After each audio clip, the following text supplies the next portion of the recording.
Hi, everyone. Welcome to Potluck Food Talks. I'm here with AKA Pil Pil Walter, and we're going to talk today about probably the most influential movement in Western culinary of the 20th century. Like everything somehow evolved from that initial movement, which was the Nouvelle Cuisine. Yeah. What are your thoughts on Nouvelle Cuisine? I mean, first of all, if I was going to be related to a sauce, I don't know whether Pil Pil would be my first choice.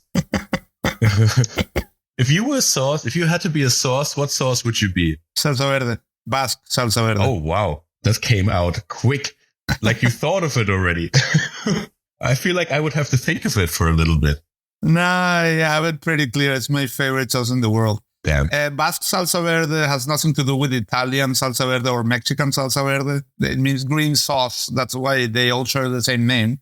It's just like an emulsion of parsley, garlic, and the collagen of the fish with olive oil. Sometimes it has, and fish stock. Sometimes white wine is added, but for me, the most basic version is the best one. That's very nice. Yeah, so Nouvelle Cuisine, I mean, like, I feel like Nouvelle Cuisine gets a little bit overshadowed by other culinary movements like the Spanish avant-garde and the New Nordic and stuff.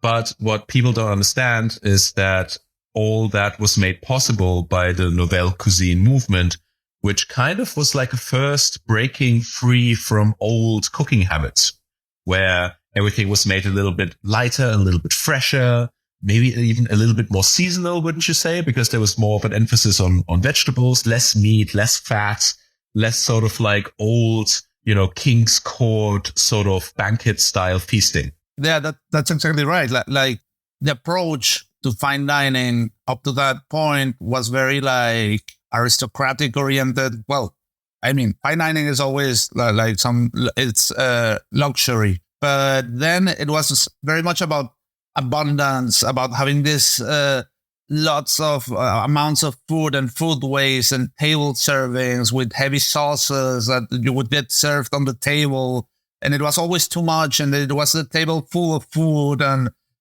it would be pretty much like that. So they also, like, I guess for business reasons, also for respect for the produce, they started like to standardize new methodologies for restaurants, things like plating a plate. That you get to your table a plate that is pre-plated in the kitchen, or that is part of a tasting menu. That all of this work as a larger composition that has a specific order, having wine pairings, also business innovations like having wine by the glass.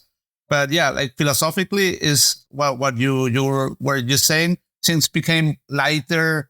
Not so much heavy sauces. And I would say also something very important is chefs became more audacious when it comes to creativity. Like they would make combinations that you wouldn't normally see, like, I don't know, like a black tea sorbet, or using Chinese or Indian ingredients to put them in French cooking in very subtle ways, not like in a fusion way, but just like little accents of things from other cultures. And there were also subcategories of Nouvelle Cuisine. For example, Michel Girard had this, I think it's pronounced Minceur, I don't know. That is also like a lighter way of cooking, a different approach to vegetables. So, and also working closer with producers, asking for specific sizes of vegetables for these restaurants. So it was quite groundbreaking, and like you say, all of the other movements like the Nordic, the Spanish avant-garde, and the New Basque cuisine, just to name a few, derived from that original one for sure. Yeah, absolutely. I mean, just by shifting the importance that you put to, say, vegetables, right, which is only an aspect of the Nouvelle Cuisine. It's kind of like, well, even if we just change the ratio, because it used to be like very meat heavy, very sauce heavy, then carbs, and then maybe a little bit of vegetables. But even just shifting the amount of importance that you put to vegetables then opened the door for you then to say, well, if it's going to be a bigger part of my meal, then it should be cared for more and it should be thought out more. And then that develops further and further and further until people, really dive into that. For me, also, that's already beyond Nouvelle Cuisine, I would say, but like a lot of people underestimate chefs like Michel Bras with his influence on the real sort of new avant-garde movement, where if you look at Michel Bras' cooking, it evolved from like a sort of like country style, Auvergne, French cooking style, where he would take countryside dishes and put them into a context where they would fit a fine dining scenario, then refining, then really delving into his region and getting more into sort of like the regional produce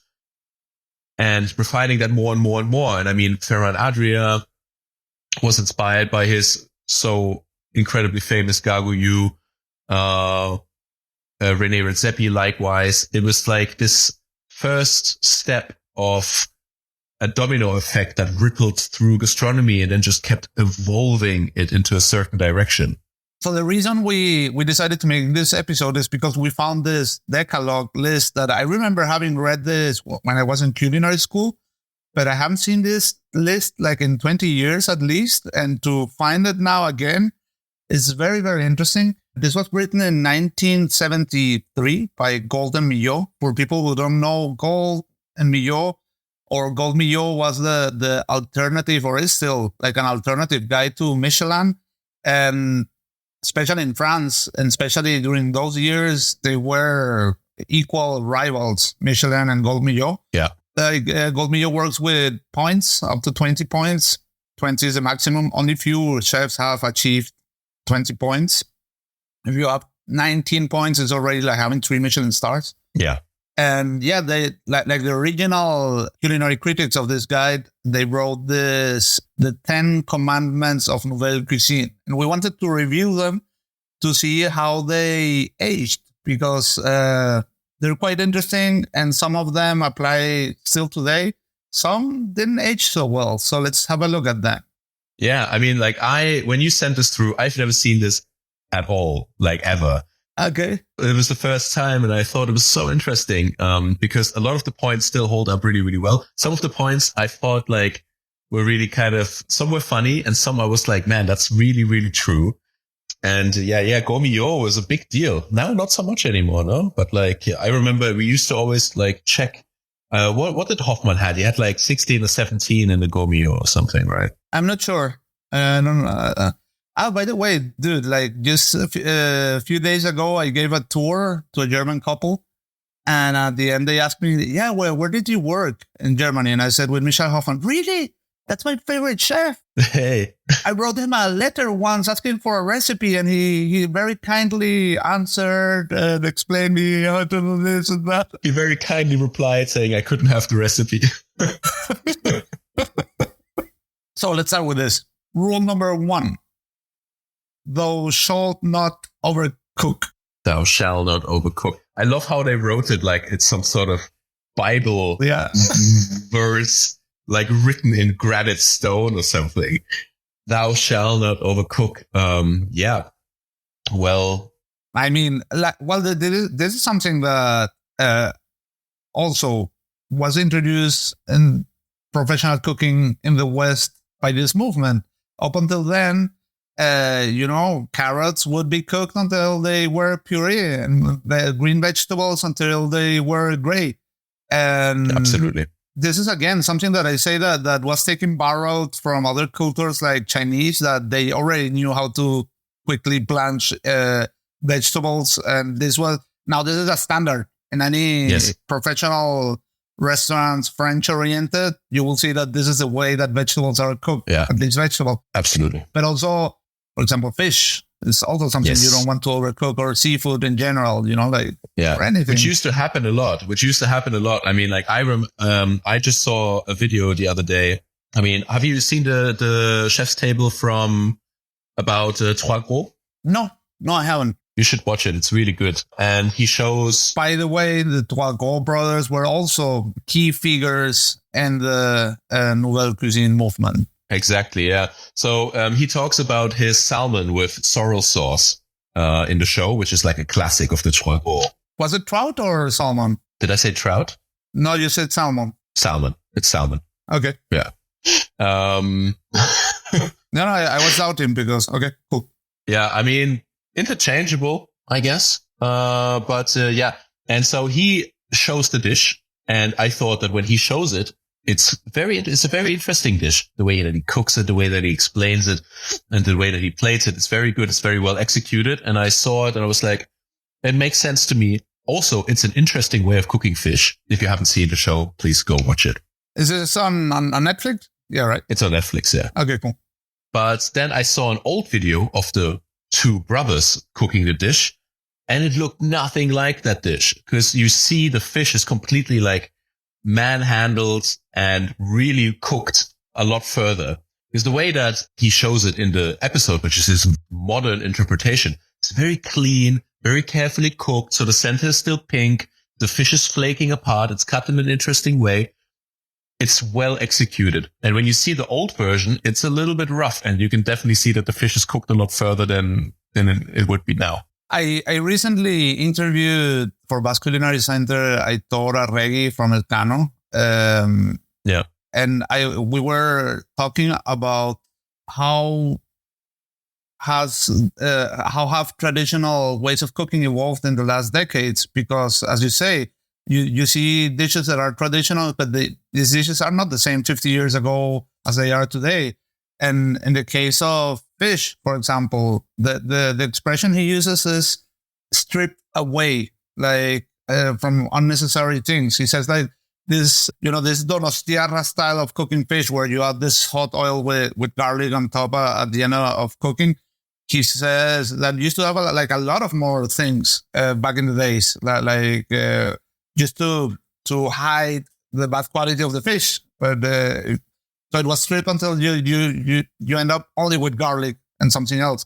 But yeah, those fishes were overcooked. Also, like pilpil, like if you see videos from the 50s of pilpil, was something completely different. Like a squid in black ink that was way more cooked just 20 years ago than it is today. So the traditional recipes also evolved during time.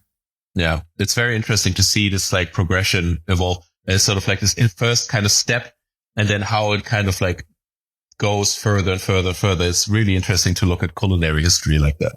So rule number 2, thou shalt use fresh quality products. Yeah. Well, super common sense, right? Like, yeah, pretty self-explanatory. But I mean, like today it's common sense. Maybe, we're talking about, this was a movement that started in the 60s, and this was written in 1973 to compile the philosophy and the school of thought of this movement.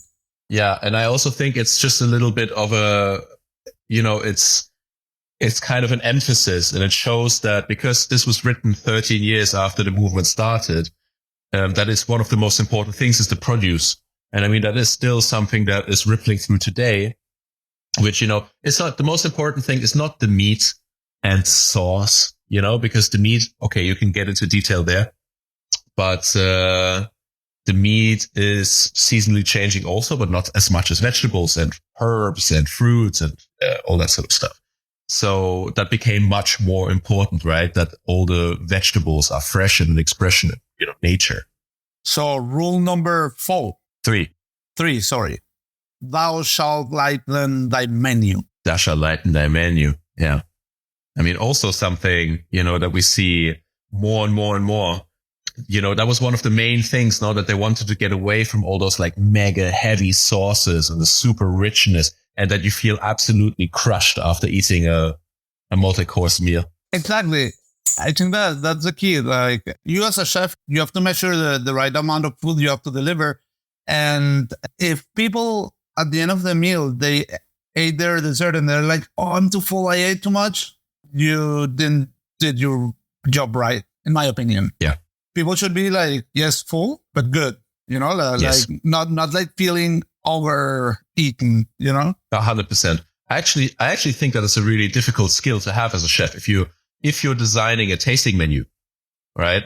It's if you operate an a la carte restaurant, that's no issue because people just order what they order and that's it. And if they want to go full, ham on it, then, they might as well. But if you offering a tasting menu and it's like people get to the main course and they're like, oh my God, I feel, so crushed. It's like too much fat, too much this, too much that. It's difficult. I think that's something you learn even better if you work in service towards the diners.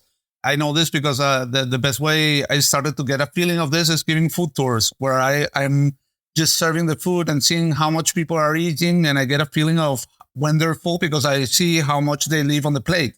Right. Yeah. So like I have a good feeling of how much is enough and how much is too much. Right. Like that's also like an important thing. That's why like the way people make fun of Nouvelle Cuisine is like, this French cuisine where you get these little dishes in each plate and they charge you like millions of dollars for that.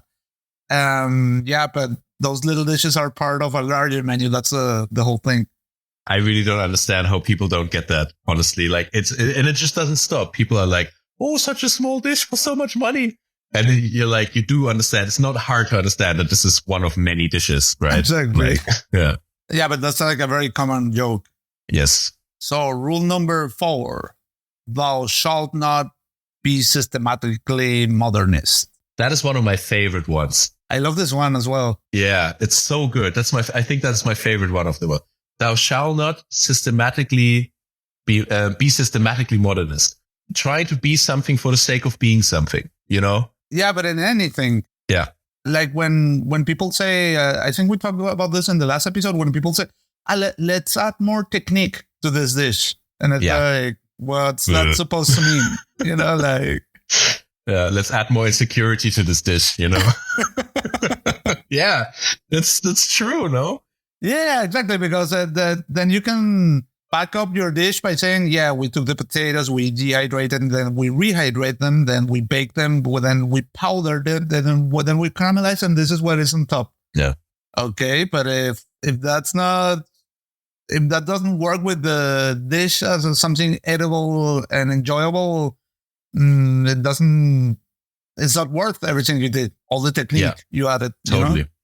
Totally. I think it's really lazy also, honestly, because it's very easy to jump on a trend and it's very easy to jump on a bandwagon. And certain techniques have a trend, right? There was a trend of molecular cuisine. There was a trend of new Nordic things. There was a trend of fermentation.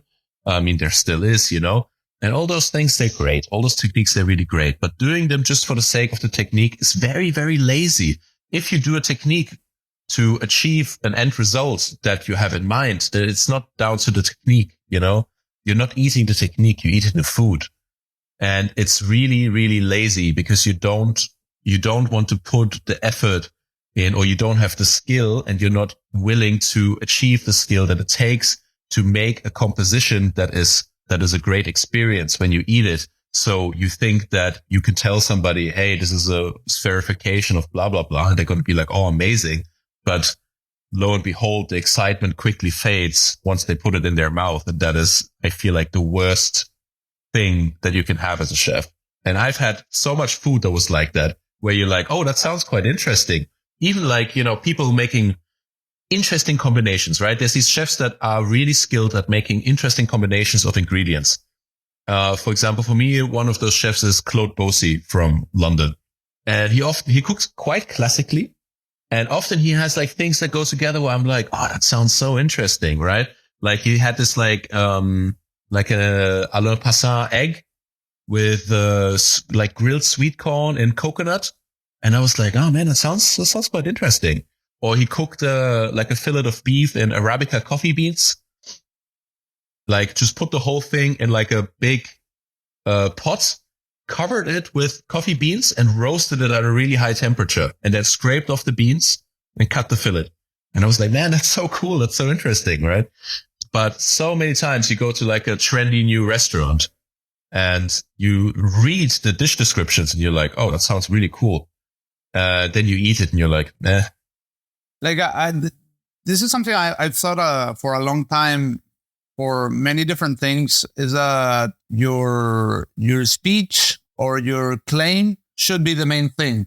Like if you see like a great artist, I don't know, Kendrick Lamar, for example, why is he considered the greatest rapper at the moment?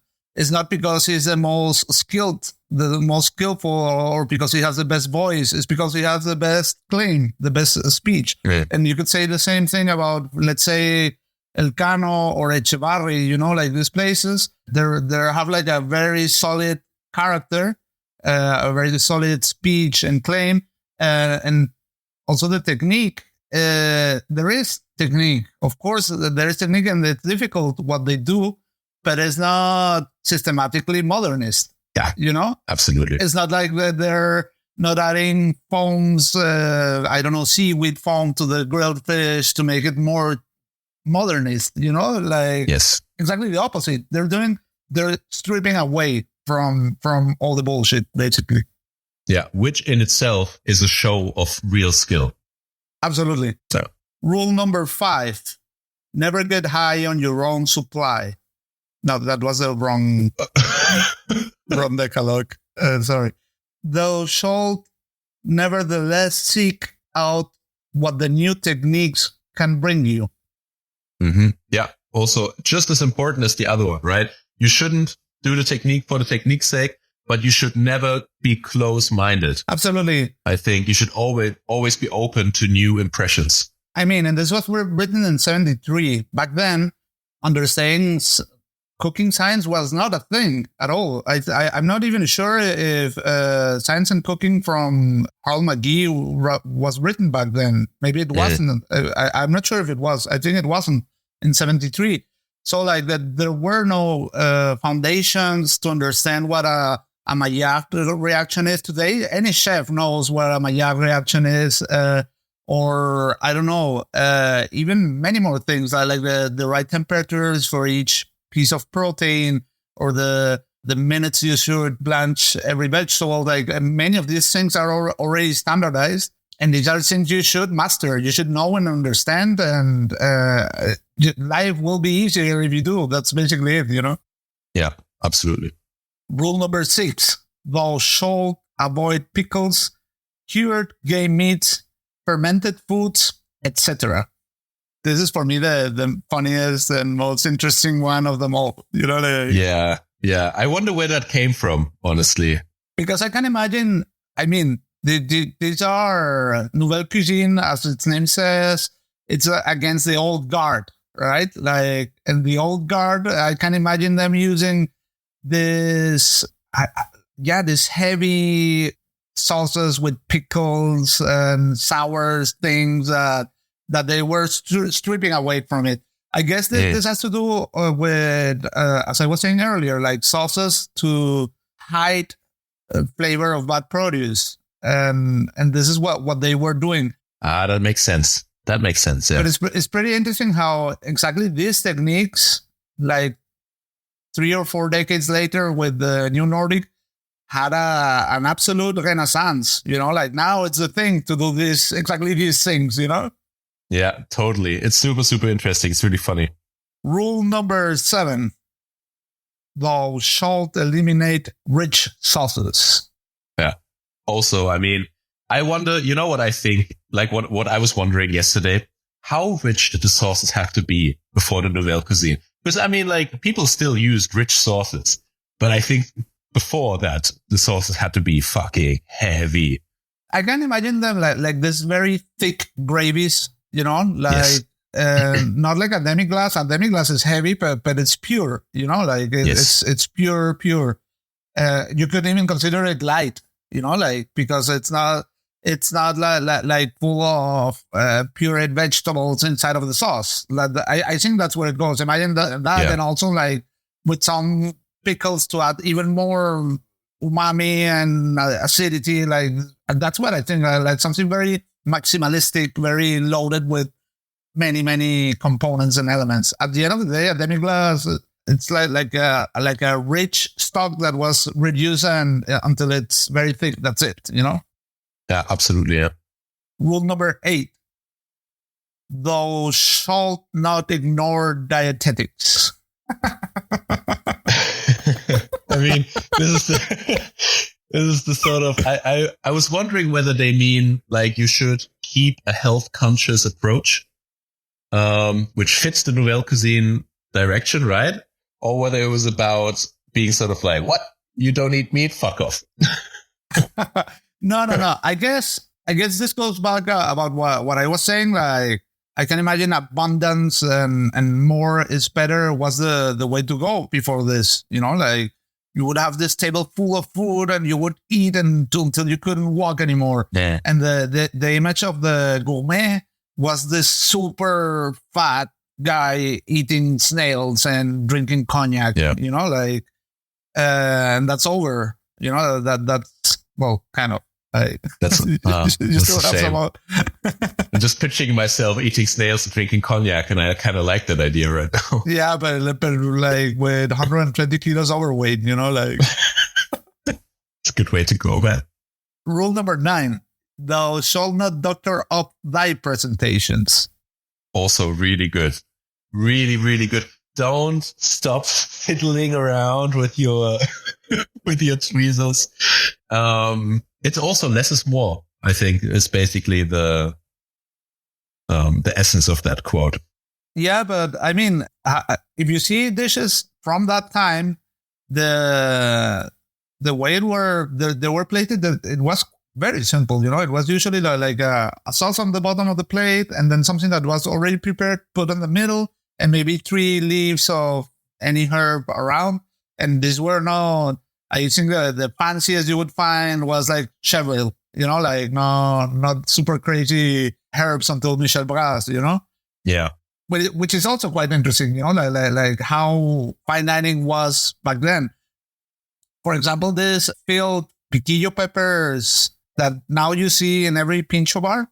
Yeah. At some point, this was introduced by Roteta, who was one of the chefs of the new Basque cuisine, a movement that happened like in the end of the 70s, 80s. And he would serve that in a fine dining setting. And today, this is something you find in every pincho bar, like an adaptation with codfish, you know? Yeah. But that's also very interesting how dishes that were introduced in this fine dining settings and went out of the fine dining restaurant and ended up being as bar food, you know, which is also amazing. Yeah, absolutely.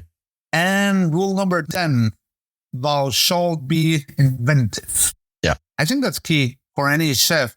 Like, I can just think of Jiro's Dreams of Sushi, where he said that he would wake up and the first thing in the morning, he would dream of different ways of making his nigiris. And I think that's the ultimate magic around cooking, you know, like being free and inventive and expressing yourself and using your background and your history and your heritage and putting it on a plate. Totally. And I really like that you make this example. Because, you know, when I hear that quote, I'm immediately thinking like, oh, people could misinterpret it as being sort of like, oh, always be inventive. But you know, being inventive doesn't mean that you have to strive to do something new all the time. But you can do the same thing again and again. You can be a very classical cook and still you can find small details that add a little bit of an extra touch to what you're doing, you know? Maybe you add a little bit of, you know, dried mushrooms to your jus to give it a little bit more depth in autumn, or you add a little bit of colatura to this vinaigrette that you make, you know, just to give it a little bit more complexity. And even if you're doing the same dishes again and again, you can be inventive while keeping the same spirit. Doesn't mean that you have to chase the new all the time. I once read something, and this was like in a film book, like filmmaking book, and they said like, if you create something, it has to be old new or new old, because old or new doesn't work. You know, you need to have an anchor point in the new and the old, and combine both things. Because if it's new, people won't get it. It's not anchored anyway. You're not really telling a story. You're creating something out of nowhere. For example, this is something that, you know, Food Pairing, this platform about flavor combinations where you can And the methodology they apply, they claim that these combinations are made by the chemical compounds of the molecular compounds of the ingredients that they create flavor matchings. But I believe if a flavor combination has zero cultural background to the eater, it won't work. You know, if I give you coffee with Iberico ham and that has no context or it comes out of nowhere, you won't get it, you know, and you will ask yourself, why are you doing this? You know, like, yeah, it's a really interesting point. I like that. I like that concept of has to be either new, old or old, new. It's like I can see a lot of people kind of being upset about that initially. They're being sort of like, no, but new, like sometimes you just have to innovate. I'm imagining these like young Spanish chefs, you know, being like, no, and it's like, well, but if you think about it a little bit deeper, then exactly. You'll see that there's some truth in that. If you think about this kind of things deeper, you will see that everything is a combination of things that already exist. Like any great work of creativity, if you break it apart, you will see that it is all new or new old. But new doesn't work. That's it for this week's episode of Potluck Food Talks. If you like what we're doing, make sure to subscribe to the podcast so you never miss an episode. You can also find us on Instagram and TikTok as Potluck Food Talks. The show airs every Monday.